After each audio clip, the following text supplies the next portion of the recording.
Novak Djokovic had a disappointing trip down under as he lost at the Australian Open and the United Cup. Novak Djokovic will have an opportunity to prove his doubters wrong following a disappointing defeat at the Australian Open. The world number 1 was ousted by Jannik Sinner in the semi-final, also losing to Alex de Minaur a few weeks earlier at the United Cup. Before this year, Djokovic hadn't lost a match in Australia since 2018.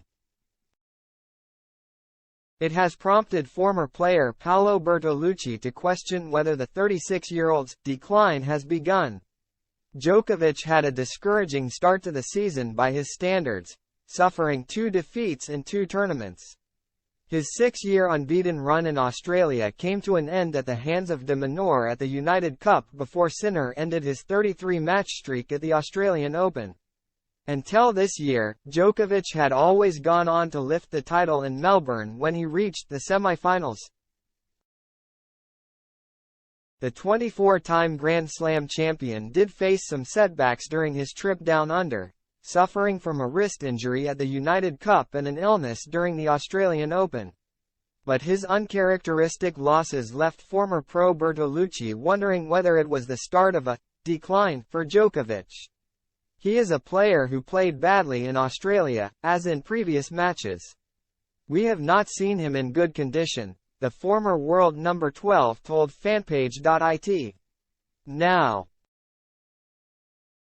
if this is due to a problem that can happen, because it happens that someone doesn't get his preparation right, or if the decline has begun, we will find out in the American matches between Indian Wells and Miami.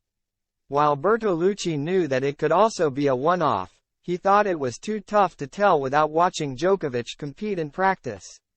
We will see if he has recovered or not, he added. I have no idea because we would have to have seen the training sessions, understand if he stopped or not and with what intensity.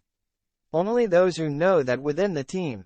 Djokovic will soon have the chance to prove that he's not at the beginning of a decline as he is expected to compete in Indian Wells and Miami.